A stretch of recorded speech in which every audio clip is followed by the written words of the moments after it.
അങ്ങനെ IPL നിന്ന് പുറത്താകുന്ന രണ്ടാമത്തെ ടീമായിട്ട് രാജസ്ഥാൻ റോയൽസ് മാറിയിരിക്കുകയാണ്. രാജസ്ഥാൻ ആരാധകരെ സംബന്ധിച്ച് അവർ ഈ സീസണിൽ ഒരിക്കലും പ്രതീക്ഷിച്ചൊരു റിസൾട്ടല്ല കിട്ടിയിരിക്കുന്നത്. ടീം പ്ലേ ഓഫ് കാണാതെ പുറത്താകുന്നത് മാത്രമല്ല, തുടർച്ചയായ പരാജയങ്ങൾ. ഗുജറാത്തിനെതിരെ ഒരു വമ്പം വിജയം സ്വന്തമാക്കിയതിനു ശേഷം മുംബൈക്കെതിരെ ഒരു വമ്പൻ തോൽവി ഏറ്റുവാങ്ങുന്നു. അപ്പോൾ മൊത്തത്തിൽ ആരാധകരും ആണെങ്കിലും രാജസ്ഥാനുമായി ബന്ധപ്പെട്ടിട്ടുള്ള ആളുകളെല്ലാവരും ടീമിനെ വിമർശിച്ച് പലതരത്തിൽ വിമർശിച്ച് രംഗത്ത് വരുന്നുണ്ട്. എന്തൊക്കെ ഘടകങ്ങളാണ് രാജസ്ഥാന്റെ ഈ ഒരു മോശം പ്രകടനത്തെ ബാധിച്ചത്? ഇപ്പം സൈഫ് പറഞ്ഞതിൽ വെച്ച് നോക്കാം, നമുക്ക് 1-2 താരങ്ങളെ മാറ്റി നിർത്തിയാൽ ആ ടീം അർഹിച്ചൊരു റിസൾട്ടാണ് ഇപ്പോൾ കിട്ടിയതെന്ന് തന്നെ പറയേണ്ടി വരും. ആ ടീം മാനേജ്മെൻറ്റ് അർഹിച്ച റിസൾട്ട്. കാരണം ഈ ഒരു ലേലത്തെ തൊട്ട് പിഴച്ചൊരു ടീമാണ്. മാനേജ്മെൻറ്റിൻ്റെ തീരുമാനങ്ങളാണ് ഈ റിസൾട്ടിലേക്ക് എത്തിയത്. ചെന്നൈ സൂപ്പർ കിങ്സിൻ്റെ പ്രകടനം നമുക്കറിയാം, ഒരു ആദ്യം പുറത്തായി. അത് തൊട്ട് പിന്നാലെ പുറത്താവേണ്ടത് ഹൈദരാബാദോ അല്ലെങ്കിൽ രാജസ്ഥാനോ എന്നുള്ള ചോദ്യം മാത്രമേ ഉണ്ടായുള്ളൂ. രാജസ്ഥാൻ തന്നെ ആ സ്ഥാനം പിടിച്ചിട്ട് പുറത്തായിട്ടുണ്ട്. അത്രയേ ഉള്ളൂ. അതിലിപ്പോൾ പറഞ്ഞു വരുമ്പം അത് നമ്മളിപ്പോഴത്തെ നിലവിലെ ഈ ടൂർണമെൻറ്റ് വെച്ച് നോക്കിയാൽ നമ്മൾ റിട്ടേൺ ചെയ്യാതെ പുറത്ത് വിട്ട താരങ്ങൾ, ആ സൂപ്പർ താരങ്ങൾ നടത്തുന്ന പ്രകടനം, ആ പ്രകടനം നമുക്ക് അതിന് പകരം നമ്മൾ നിലനിർത്തിയ താരങ്ങൾ അവരുടെ പ്രകടനം നോക്കിയാൽ നമുക്കിത് മനസ്സിലാവും. ഇപ്പം ഹെഡ്മേർ ആയാലും ധ്രുവ് ആയാലും ദേശ്പാണ്ഡെയുടെ പ്രകടനം നമ്മൾ കണ്ടാണ്. അത് നമ്മൾ ഈ ലേലത്തിൽ പിടിച്ചിട്ട് എങ്ങനെയാണ് വരുന്നത് എന്നുള്ള കാര്യം നമുക്കറിയാം. അപ്പോൾ ഈ താരങ്ങളുടെ പ്രകടനം അത് വലിയൊരു ഫ്ലോപ്പായി പോയിട്ടുണ്ട്. അതിലാകെ ടീമിന് വേണ്ടിയിട്ട് ഫുൾ എഫേർട്ട് ഇട്ട് കളിച്ചു എന്ന് പറയാൻ വേണ്ടി നമുക്കറിയാം. സഞ്ജു 4 മത്സരങ്ങളാണ് ടീമിനെ നയിച്ചത്. സഞ്ജുവിൻ്റെ പ്രകടനം നമുക്ക് പറയാൻ പറ്റും. ആദ്യം ഇമ്പാക്ട് പ്ലെയർ ആയിട്ടും ബാറ്റിങ്ങിൽ സംഭാവന നൽകിയിരുന്നു, അത് പറയാൻ വേണ്ടി പറ്റും. പിന്നെ തീർച്ചയായും യശസ്വി ജയ്സ്വാൾ ജയിക്കണം അല്ലെങ്കിൽ ടീമിന് വേണ്ടി എന്തെങ്കിലും ചെയ്യണമെന്നുള്ള ഇൻറ്റൻഷനോടെ കളിച്ചത് ജയ്സ്വാളായിരുന്നു. പിന്നെ ഇപ്പം അവസാനത്തെ 4 മത്സരങ്ങൾ കളിച്ച വൈഭവ് സൂര്യവംശി എന്ന 14-കാരൻ. അത് കഴിഞ്ഞ മത്സരത്തിൽ മാത്രമാണ് അദ്ദേഹത്തിന് ഒന്നും ചെയ്യാൻ പറ്റാതെ പോയത്. അതിന് മുന്നത്തെ 3 മത്സരങ്ങളും തൻ്റേതായ സംഭവം നൽകാൻ വേണ്ടി പറ്റിയിട്ടുണ്ട്. പിന്നെ ബൗളിങ്ങിലേക്ക് വരുമ്പോൾ സന്ദീപ് ശർമ്മ എന്തൊക്കെയോ ശ്രമിച്ചു എന്ന് വേണമെങ്കിൽ പറയാൻ വേണ്ടി പറ്റും. പിന്നെ ആർച്ചറിന്റെ പ്രകടനത്തിന്റെ നമ്മൾ പ്രതീക്ഷ ആർച്ചർ ചില മത്സരങ്ങളിൽ വളരെ മോശം പ്രകടനമായി, ചില മത്സരങ്ങളൊക്കെ നമുക്കറിയാം 26 റൺസ് അടങ്ങിയ മത്സരം മികച്ച പ്രകടനം കാഴ്ചവെക്കുകയും ചെയ്തു. ആർച്ചർ നമ്മൾ പ്രതീക്ഷ പോലെ ഫുൾ തന്നിട്ടില്ല, പക്ഷെ തീർത്തും നിരാശപ്പെടുത്തി എന്ന് പറയാൻ വേണ്ടി പറ്റില്ല. ആർച്ചറിനും എന്തൊക്കെയോ ടീമിന് വേണ്ടി തന്റെ കഴിവറിയാൻ തനിക്ക് ചെയ്യാൻ പറ്റുന്ന ശ്രമിച്ചിരുന്നു പറയാം. ബാക്കി പറഞ്ഞ നിതീഷ് റാണ ടീമിന് വേണ്ടി നന്നായിട്ട് ചെയ്തു നമുക്ക് വേണ്ടി പറയാൻ പറ്റില്ല. റിയാൻ പരാഗ് 1-2 മത്സരങ്ങൾ തിളങ്ങി നായകനായിരുന്നു, പക്ഷെ നായകൻ്റെ രീതിയിലും അദ്ദേഹം പരാജയമായിരുന്നു തന്നെ പറയേണ്ടി വരും. അദ്ദേഹത്തിന് ഈ സീസണിൽ നന്നായിട്ട് തിളങ്ങാൻ വേണ്ടി പറ്റിയിട്ടില്ല. പിന്നെ പറഞ്ഞത് ധ്രുവ് ഹെഡ്മേറും ഫിനിഷേഴ്സായിട്ട് വരുന്ന 2 താരങ്ങളായിരുന്നു, അല്ലെങ്കിൽ ഫിനിഷറിലുള്ള തിളങ്ങേണ്ട 2 താരങ്ങളായിരുന്നു. ടീം മാനേജ്മെൻറ്റ് ഫിനിഷർ എന്നൊരു പദവി അടിച്ചേൽപ്പിച്ച താരങ്ങളായിരുന്നു. അവരതിൽ 100% രണ്ടുപേരും പരാജയപ്പെട്ടിട്ടുണ്ട്. ഹെഡ്മേറൊക്കെ തോൽവിയായിരുന്നു തന്നെ പറയേണ്ട ഒരു സീസണിൽ. ജുറലിൻ്റെ കേസിലും അങ്ങനെ തന്നെയാണ്. പിന്നെ സന്ദീപ് ശർമ്മയ്ക്ക് സന്ദീപ് ശർമ്മ ചില മത്സരങ്ങളൊക്കെ നന്നായിട്ട് പന്തെറിഞ്ഞിട്ടുണ്ട്, നന്നായിട്ട് ശ്രമിച്ചിട്ടുണ്ട്. സന്ദീപ് ശർമ്മ നമ്മൾ ആദ്യം പറഞ്ഞ പോലെ ഈ ടീമിന് വേണ്ടി പ്രവർത്തിച്ച താരങ്ങളിൽ വേണമെങ്കിൽ പെടുത്താൻ വേണ്ടി പറ്റും. പക്ഷേ തുഷാർ ദേശ്പാണ്ഡേലേക്ക് വരുമ്പോഴേക്ക് തീർത്തും പരാജയം. നമ്മൾ കഴിഞ്ഞ ചർച്ചകളൊക്കെ പറഞ്ഞിരുന്നു ദേശ്പാണ്ഡേക്ക് പകരം ആകാശ് മധുവാളിനെ ഇറക്കണം. അതിന്റെ ഒരു റിസൾട്ട് കണ്ടിരുന്നു. അതെ, റിസൾട്ട് എന്ന് പറയാൻ പറ്റില്ല, പക്ഷേ അദ്ദേഹത്തിന്റെ മികച്ച യോർക്കറൊക്കെ ആയിട്ട് അദ്ദേഹം പന്തെറിയുന്നത് കണ്ടിരുന്നു. അദ്ദേഹത്തിന്റെ പ്രകടനം നമുക്ക് കാണാൻ വേണ്ടി പറ്റിയതാണ്. അത് ഇത് നേരത്തെ ചെയ്യാൻ വേണ്ടി പറ്റുമായിരുന്നു ദ്രാവിഡന്. ഈ പറഞ്ഞ പോലെ സഞ്ജുവിന് പരിക്ക് പറ്റിയതിനു ശേഷമാണ് സൂര്യവംശിനെ കളിപ്പിച്ചത്. സഞ്ജുവിന് പരിക്ക് ഇല്ലായിരുന്നെങ്കിൽ ചിലപ്പോൾ അവസാന മത്സരത്തിൽ ഒരു മത്സരത്തിൽ ചിലപ്പം വൈഭവ് സൂര്യവംശിയുടെ ഇന്നിങ്സ് ഒതുങ്ങിപ്പോയെന്നാണ് ഞാൻ കരുതുന്നത്. കാരണം അദ്ദേഹത്തിന് ഒരു ഓപ്ഷനായിട്ട് ദ്രാവിഡ് കണ്ടിരുന്നു എന്നുള്ള ഒരു സംശയമുണ്ട്. സഞ്ജുവിന് ആദ്യം പരിക്ക് കളിക്കാതിരുന്ന സമയത്തായാലും ഈ ജുറലിനും മറ്റൊരു പരാജയപ്പെടുമ്പോഴായാൽ കൂടി ഇമ്പാക്ട് പ്ലെയറായിട്ട് ആദ്യം തന്നെ ഇറക്കാൻ പറ്റുന്ന ഒരു താരമായിട്ട് ജുറലിനെ നമുക്ക് വൈഭവിനെ നമുക്ക് കാണാമായിരുന്നു. പക്ഷേ ദ്രാവിഡ് അതിന് തയ്യാറായിട്ടുണ്ടായിരുന്നില്ല. ദ്രാവിഡ് അല്ലെങ്കിൽ അത്രയും വിശ്വാസം ഈ താരത്തിൽ അർപ്പിച്ചിട്ടുണ്ടായിരുന്നില്ല. സഞ്ജു പോയപ്പോൾ ഓപ്പണിംഗ് റോളിലെ ഇന്ന് ഒരു ചോദ്യത്തിൽ നിന്നായിരിക്കാം ഇപ്പം ഈ അവസാനത്തെ 4 മത്സരങ്ങളൊക്കെ അദ്ദേഹം വന്നത്. അതിനെ നേരത്തെ ഇറക്കിയിരുന്നില്ല, താരത്തെ നേരത്തെ ഇറക്കിയിരുന്നില്ല, അതിൻ്റെ ഒരു ബെനിഫിറ്റ് എന്തായാലും കിട്ടിയായിരുന്നു ടീം സ്കോറിലേക്ക്. ഈ പറഞ്ഞ പോലെ ഗുജറാത്തിനെതിരെ ഒരു 1 ഡേ വണ്ടർ എന്നൊക്കെ പറഞ്ഞ് വിമർശിക്കുന്നുണ്ടെങ്കിൽ അത് അങ്ങനെയല്ല. നമുക്ക് നമുക്കറിയാം, നേരത്തെ അറിയുന്നതാണ്, ആദ്യ മത്സരത്തോട്ട് നമുക്ക് അറിയുന്നതാണ്. അപ്പം അതല്ല, ആ ദ്രാവിഡ് അത് ആ വിശ്വാസം അർപ്പിച്ചിരുന്നോ എന്ന സംശയം ബാക്കിയാണ്. കാരണം അതിന് തയ്യാറായിട്ടില്ല. അപ്പോൾ ഈ പറഞ്ഞ പോലെ തന്നെ ഈ പല ഘടകങ്ങളും വന്നിട്ടുണ്ട്. ടീമിന് പിന്നെ ഈ റിട്ടേൺ ചെയ്തൽ തൊട്ട് പിഴച്ചിട്ടുണ്ട്. ഇതെല്ലാം കൊണ്ട് ഒരു അർഹിച്ച അംഗീകാരമായി രണ്ടാമത്തെ ടീമായിട്ട് പുറത്തായിട്ടുണ്ട്. ഇനിയിപ്പോൾ അടുത്ത സീസണിലേക്ക് ഉള്ളതാണ് നമ്മൾ ശ്രമിക്കേണ്ടത് രാജസ്ഥാൻ. തീർച്ചയായും അതിൽ എനിക്ക് തോന്നുന്നത് രാജസ്ഥാൻ ആദ്യം എടുക്കേണ്ട തീരുമാനം എന്ന് പറഞ്ഞാൽ ഈ മോശം പ്രകടനം കാഴ്ചവെക്കുന്ന ടീം കൃത്യമായിട്ട് റിലീസ് ചെയ്യേണ്ടത് ഏതൊക്കെ താരങ്ങളെയാണെന്നുള്ളത് ഇനിയെങ്കിലും ഒന്ന് മനസ്സിലാക്കണം എന്നുള്ളതാണ്. കഴിഞ്ഞ സീസണിൽ എനിക്ക് തോന്നുന്നു ബട്ട്ലർ ഉൾപ്പെടെ ബോൾട്ട് ഉൾപ്പെടെയുള്ള ഒരു ടീമിൽ അവരെ ഒന്നും നിലനിർത്താതെയാണ് ഹിറ്റ്മേറിനെ നിലനിർത്തിയത്. അതെ, ഹിറ്റ്മേറിന്റെ റെക്കോർഡ് നോക്കുകയാണെങ്കിൽ 10 മത്സരങ്ങളിൽ 187 റൺസ് മാത്രമാണ് നേടിയിട്ടുള്ളത്. 187 റൺസ് എന്ന് പറയുമ്പോൾ ശരാശരി 20 ആണ്. ഒരിക്കലും ഒരു ടീമിന് വേണ്ടിയിട്ട് ഒരു ഇമ്പാക്റ്റ് ഉണ്ടാക്കുന്ന ഒരു നല്ല ഇന്നിങ്സ് കാഴ്ചവെക്കാനും ടീം എന്താണോ ആവശ്യപ്പെടുന്നത് അതിനനുസരിച്ച് പ്രകടനം നടത്താനോ 11 കോടി കൊടുത്ത താരമാണ്. അതെ അതാണ് അത്രയും ഇത് കൊടുത്തിട്ട് നിലനിർത്തിയ ഒരു താരം. നമുക്കറിയാം ഇപ്പോൾ ഗെയിൽ, അതുപോലെ തന്നെ പൊള്ളാട്, റസല്, ആ ഒരു സ്കൂളിലേക്ക് പറ്റിയ ഒരു വിൻഡീസ് താരമല്ല ഹെറ്റ്മെയർ എന്നുള്ളത്.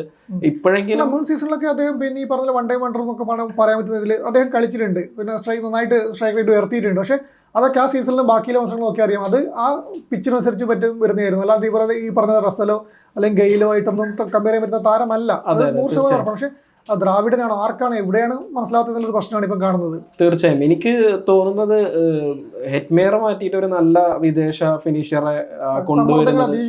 അതെ, ഒരു വിദേശ താരത്തെ ഇപ്പൊ പലരും പല പേരുകളൊക്കെ പറയുന്നുണ്ട്. ഇപ്പൊ ബ്രേസ്വെല്ലിന്റെ ഒക്കെ ഒരു പേര് പറയുന്നുണ്ട്. അങ്ങനെ ബ്രേസ്വെല്ല് കഴിഞ്ഞ സീസണിലൊക്കെ ഒരു പരിക്കേറ്റ് പുറത്തുള്ള ഒരു താരമായിരുന്നു. കഴിഞ്ഞ സീസണിലല്ല, കഴിഞ്ഞൊരു വർഷം പരിക്കേറ്റ് ലേലത്തിലേക്ക് പിടിക്കാതെ പോയത്, പിന്നെ ലേലത്തിൽ എടുക്കാതെ പോയത് ഈ പറഞ്ഞ പരിക്കിന്റെ പ്രശ്നങ്ങൾ കൊണ്ട് തന്നെയാണ്. ബ്രേസ്വെൽ ആണെങ്കിൽ കാണുന്ന ഏറ്റവും വലിയ ഘടകം നമുക്കറിയാം. കഴിഞ്ഞ ഇന്നലത്തെ മത്സരം തീർത്തും പരാജയമായിരുന്നു. അതിന് മുമ്പ് ഗുജറാത്തിനോട് ജയിച്ചു. അതിന് മുന്നേ നടന്ന 3 മത്സരങ്ങളിൽ അവസാനത്തെ 5 ഓവറിൽ തോറ്റ ടീമായിരുന്നു രാജസ്ഥാൻ. 2 മത്സരങ്ങളിൽ 9 റണ്ണും 8 റണ്ണും ഒക്കെ വന്നിട്ടും പിന്നെ പവർ പ്ലേ സൂപ്പർ ഓവറിലൊക്കെ പോയി തോറ്റ ടീമാണല്ലോ. അപ്പോൾ ആ സമ്മർദ്ദത്തെ അതിജീവിക്കാൻ പറ്റുന്നൊരു താരം, സമ്മർദ്ദത്തെ അതിജീവിക്കുന്നതിൽ 5 പിന്നെ ഒരു ഓവറിൽ 9 റൺ എടുക്കാൻ പറ്റുന്ന താരത്തിലാണ്. T20 വേണ്ട സ്ട്രൈക്ക് റേറ്റിൽ കളിക്കാൻ പറ്റുന്ന താരം. ആ ബ്രേസ്വെല്ലിനെ കൊണ്ടത് പറ്റുമെന്നറിയാം.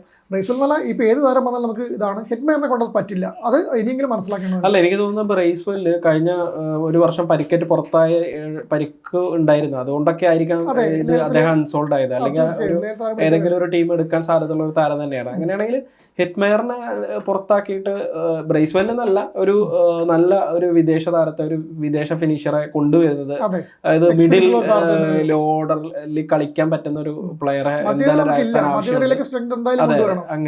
അങ്ങനെ കൊണ്ടുവരുന്നത്. രണ്ടാമത് നമ്മൾ അപ്രതീക്ഷിതമായിട്ട് നമ്മൾ കേൾക്കുന്ന പേര് എന്ന് പറയുന്നത് ധ്രുവ് ജുറലിന്റെ പേരാണ്. ധ്രുവ് ജുറലിന്റെ ഒരു പ്രകടനം എന്ന് പറയുമ്പോൾ അദ്ദേഹം റൺസ് സ്കോർ ചെയ്യുന്നുണ്ട്. പക്ഷെ അത് T20 കളിക്കുന്ന T20 ഫോർമാറ്റിന്റെ അത്രയൊരു വേഗതയിലാണോ എന്ന് ചോദിച്ചു കഴിഞ്ഞാൽ അതല്ല.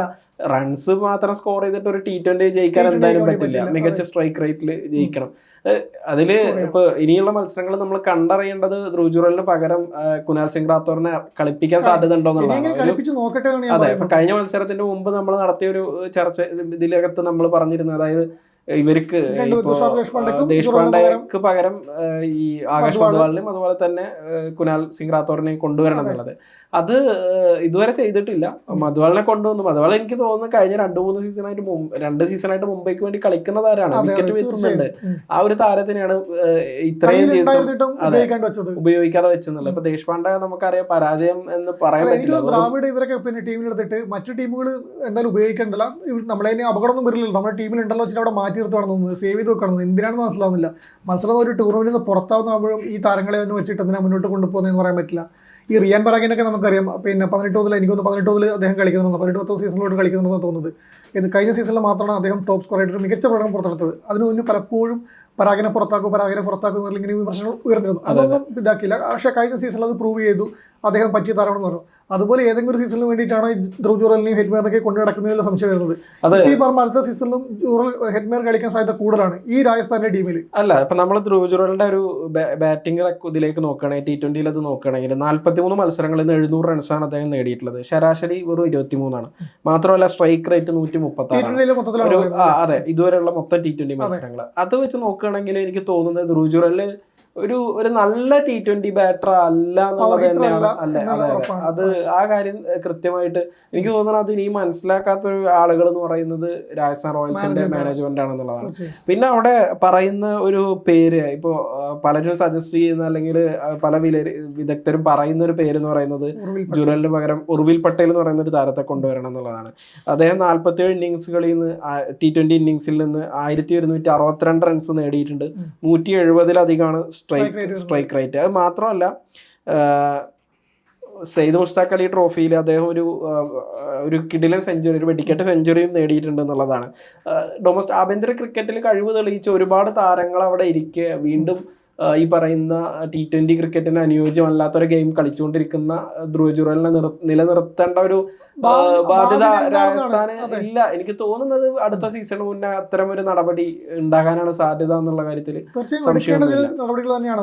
മാറ്റം വേണമല്ലോ, അല്ലാതെ ഈ ടീം കൊണ്ട് ജയിക്കാൻ പറ്റില്ല ഉറപ്പായി കഴിഞ്ഞു പിന്നെ എന്തിനാണ് കടിച്ചു മനസ്സിലാവുന്നത്. അതെ അതെ. പിന്നെ അടുത്തത് വേണ്ടത് ഒരു ദേശ്പാണ്ഡേനെ പുറത്താക്കേണ്ട ഒരു വലിയ വീഴ്ചയുണ്ട് ബോളിംഗിൽ. ഈ പറഞ്ഞ ട്രെന്റ് ബോൾട്ടും ചാഹലും പോയിട്ട് അപ്പുറത്ത് ട്രെന്റ് ബോൾട്ട് ഇന്നലെ 3 വിക്കറ്റാണ് എടുത്തത്. ട്രെന്റ് ബോൾട്ടും ചാഹലും പിന്നെ നമ്മൾ റിലീസ് ചെയ്യുന്നു, അവരൊക്കെ സീസണിൽ മികച്ച പ്രകടനം പുറത്തെടുക്കുന്നു. അല്ല ഇപ്പൊ ഈ ദേശ്പാണ്ഡയുടെ കാര്യം പറയുകയാണെങ്കിൽ 2023-24 സീസണുകളിൽ ചെന്നൈക്ക് വേണ്ടിയിട്ട് ഒരു വിക്കറ്റ് ടേക്കിംഗ് ബൗളറായിട്ട് അദ്ദേഹം കുറച്ച് അത്ര എക്കണോമിക്കലായിട്ട് പന്തെറിയുന്ന ഒരു താരമല്ല.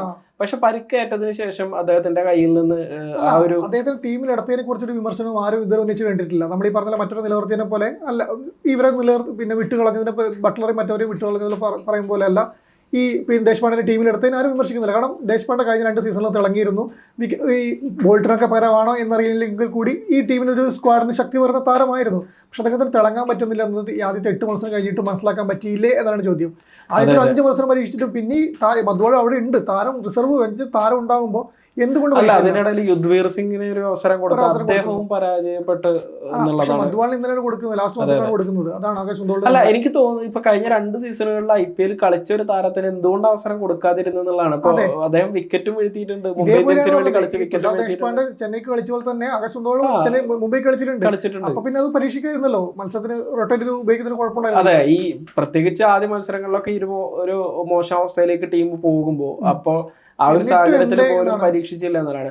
പിന്നെ എടുത്തു പറയേണ്ട ഒരു കാര്യം എന്ന് പറയുന്നത് സഞ്ജുവിന്റെ പരിക്ക് നമ്മൾ എടുത്തു പറയേണ്ട ഒരു ഘടകമാണ്. ഈ സീസണിൽ സഞ്ജുവിന്റെ പരിക്ക് ടീമിനെ അത്ര ബാധിച്ചിട്ടുണ്ടെന്ന് തോന്നുന്നുണ്ടോ? തീർച്ചയായും. ഇപ്പം കഴിഞ്ഞ 9 കളി പിന്നെ 10 കളി ആകെ 4 മത്സരത്തിലാണ് സഞ്ജു ടീമിനെ നയിച്ചത്. പിന്നെ അതിന് മുന്നേ വരുന്ന ആദ്യത്തെ മത്സരങ്ങളിൽ 3 മത്സരത്തിൽ പരാഗ് നയിച്ചു. അത് ഇമ്പാക്ട് പ്ലെയറായിട്ട് വന്ന് കളിച്ചിട്ടുണ്ടായിരുന്നു. പക്ഷേ സഞ്ജുവിന്റെ പരിക്കൊരു ഘടകം എന്ന് മാത്രമേ പറയാൻ പറ്റൂ. സഞ്ജുവിന്റെ ആ മത്സരത്തിൽ പരിക്കേറ്റ് പുറത്തു പോയത് ഉൾപ്പെടെയുള്ള കാര്യങ്ങൾ വന്നാലും.